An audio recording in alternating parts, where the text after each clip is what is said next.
For the past 8 months, hunting for jobs has been a full-time job on top of my full-time job.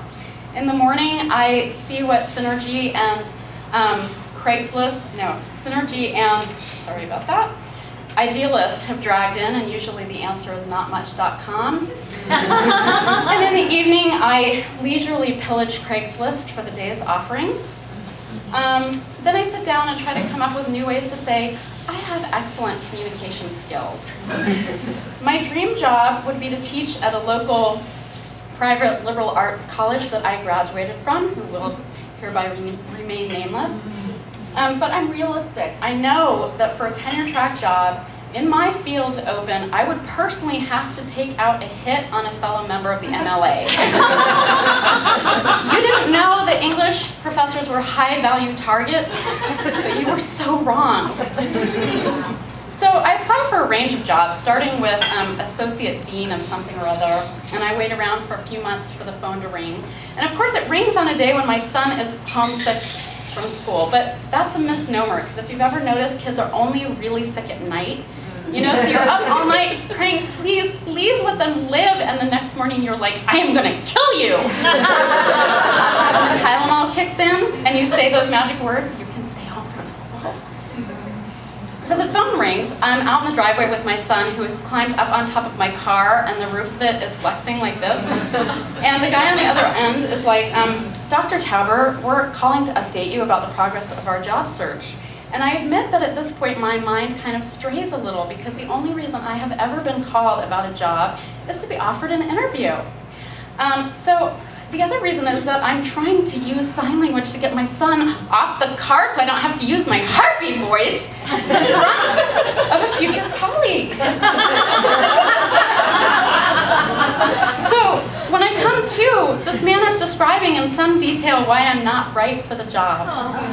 And I think fast. This was a good line. I said, well, I look forward to making the argument about how my skills are an excellent fit in the context of an interview. That was a good line, wasn't it? Yeah. And he says, oh, well, I'm sorry, but that's why I'm calling, to tell you that we're not going to move forward with your candidacy. And then out of pure curiosity, I ask, well, but why exactly are you calling? Translation, what's wrong with the freaking form letter, you idiot? And he says, we have a courtesy policy of calling our alumni. Okay, so like I said, I'm not picky. I decide to completely debase myself, and I go out for a job as the secretary of said English department. And I can see why they don't hire me. I mean, think about this from a publicity standpoint. You're trying to recruit students, and you're like, our graduates end up at the front desk. But I was a little surprised when I received a letter saying, you do not meet the minimum qualifications for this job. So I think you have to have a PhD in astrophysics to get any job right now. Anyway, after my therapist made this inane comment, I had what can only be described as an epiphany. I mean, I walked around the whole next day feeling like I was in one of those sunsets that my dad calls like lighting by God, where you expect Jesus to come walking out over the water even though you're Jewish.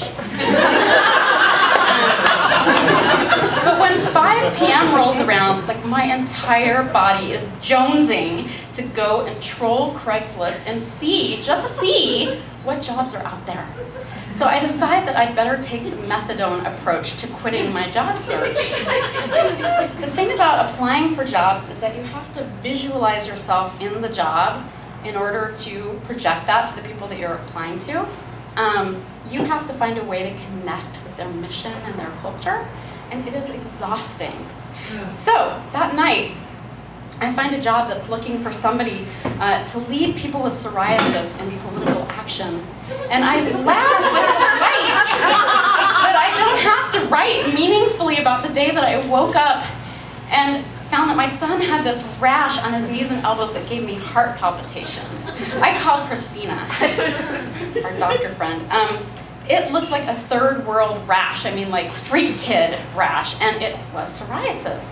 I don't have to imagine myself as a kind of latter-day Mother Jones leading a coalition of the scaly and the scabby in a march on Washington. And best of all, I don't have to come up with yet another way to say, I have excellent communication skills.